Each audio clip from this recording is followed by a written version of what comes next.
वैसे आप प्यार के मामले में काफी इंटेलिजेंट है ना?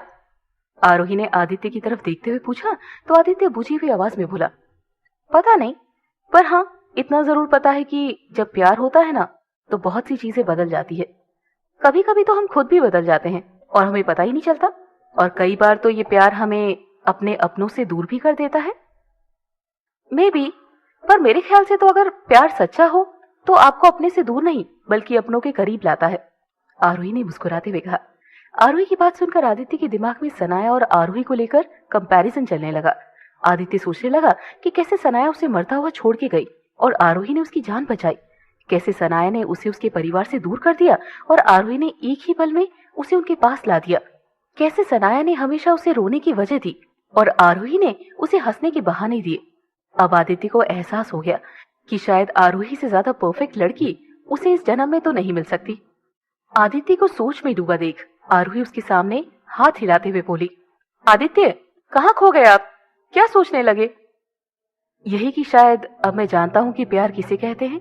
जिसके पीछे मैं आज तक भागता रहा वो तो शायद प्यार था ही नहीं, सिर्फ एक अट्रैक्शन था, एक आदत थी। प्यार तो शायद अब हो रहा है मुझे तुमसे, तुम्हारी हर बात से, तुम्हारे हर ख्याल से। आदित्य मन ही मन सोचकर मुस्कुरा उठा और फिर आरोही की तरफ देखते हुए बोला, कहीं नहीं, वैसे तुमसे कुछ पूछूं? सच सच बताओगी?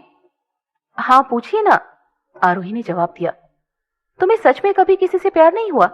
I mean, ऐसा तो हो ही नहीं सकता, कोई तो होगा जो तुम्हें अच्छा लगता होगा, या किसी पर क्रश?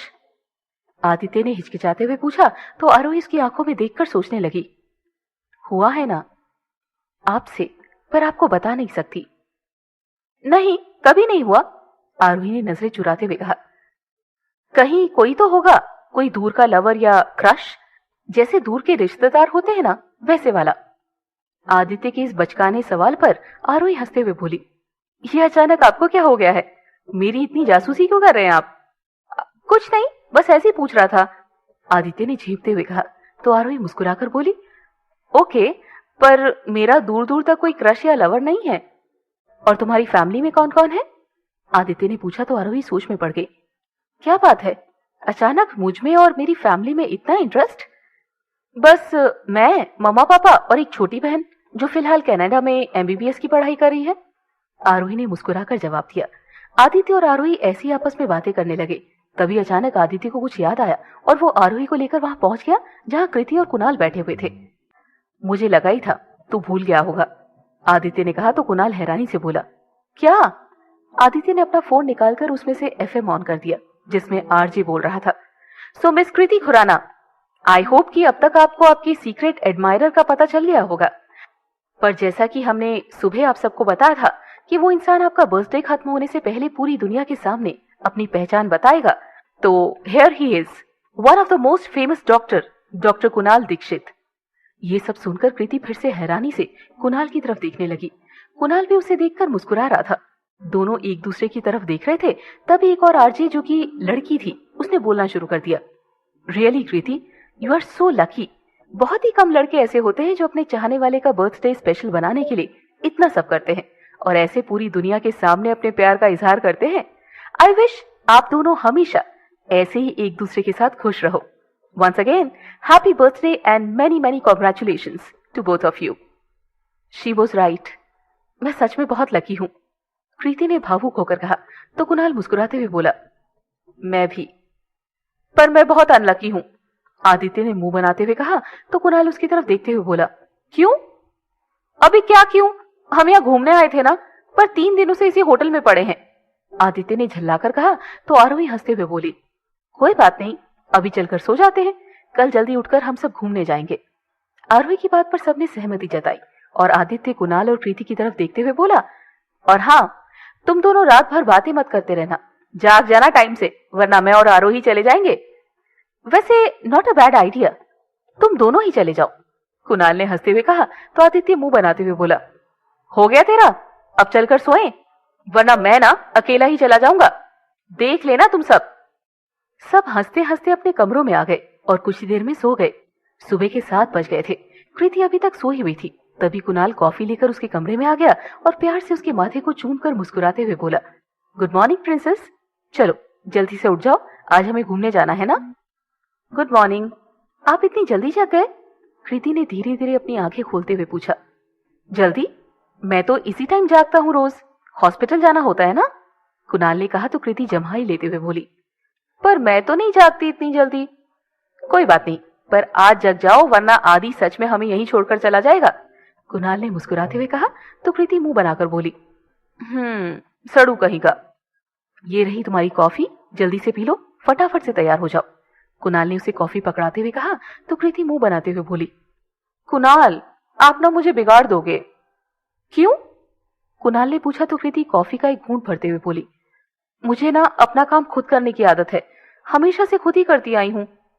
कृति की बात सुनकर कुणाल ने मुस्कुराते हुए उसके चेहरे को अपने हाथों में भर लिया और फिर उसकी आंखों में देखते हुए बोला, हाँ, पर अब से कुछ भी तुम्हारे अकेले का नहीं है ना, जो भी है हमारा है। तो अब से हम जो भी करेंगे मिलकर करेंगे। जब मैं अपना ख्याल रखना भूल जाऊं तो तुम रख लेना, और जब तुम अपना ख्याल रखना भूल जाओगी तो मैं रख लूंगा। सिंपल। वैसे आपको देखकर लगता नहीं कि आप इतने केयरिंग भी होंगे, कृति ने मुस्कुराकर कहा तो कुणाल हंसते हुए बोला, यही तो बात है, कुणाल दीक्षित केयर दिखाता नहीं है, केयर करता है। अच्छा चलो अब फटाफट से तैयार हो जाओ, मैं भी जाकर तैयार होता हूँ। कृति ने ओके कहा और तैयार होने चली गई और कुणाल भी अपने कमरे में आकर तैयार होने लगा। उधर आरोही भी तैयार होकर जैसे आदित्य के कमरे में पहुंची तो देखा कि वो अभी तक सोया हुआ है। ये सही है, हम सबको सुबह सुबह जागने का बोलकर खुद घोड़े बेच के सो रहे हैं। अभी बताती हूँ। ये कहते हुए आरोही ने जाकर खिड़की के पर्दे हटा दिए और सूरज की रोशनी आदित्य के चेहरे पर पड़ने लगी, जिससे उसकी नींद में दखल पड़ने लगा। प्लीज पर्दे बंद करो यार, मुझे डिस्टर्ब हो रहा है, आदित्य ने मुंह पर तकिया रखते हुए कहा तो आरोही उसके पास जाकर उसका तकिया हटाते हुए बोली, क्या जमाना आ गया है, किसी ने कल हमें बोला था कि अगर हम सब टाइम पर नहीं जागे तो वो अकेला ही घूमने चला जाएगा, पर यहाँ तो उल्टा ही है, हम सब जग गए और वो मिस्टर अभी तक सो रहे हैं। आरोही की बात सुनकर आदित्य एकदम से उठकर बैठ गया और इधर उधर देखते हुए बोला, ओ तेरी, सुबह हो गई इतनी जल्दी?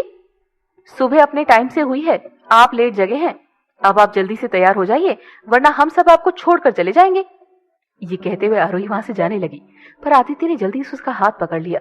इससे पहले आरोही कुछ समझ पाती उसने उसे अपनी तरफ खींच लिया। आरोही घबराते हुए आदित्य की आंखों में देखने लगी तो आदित्य मुस्कुराते हुए बोला, अच्छा सच में चली जाओगी मुझे छोड़कर? आदित्य का ये रूप देखकर आरोही की तो बोलती ही बंद हो गई और वो मन ही मन सोचने लगी, अरे इसे अचानक क्या हो गया है? आदि आप, आरोही ने घबराते हुए कहा तो आदित्य उसकी आंखों में देखते हुए बोला, हाँ मैं, आगे आप तैयार हो जाइए। आरोही ने शर्माकर उसे खुद से दूर करते हुए कहा और फिर मुस्कुराकर वहां से चली गई। आदित्य बस मुस्कुराकर उसे जाते हुए देखता रहा। कुछ ही देर में सब तैयार होकर घूमने निकल गए।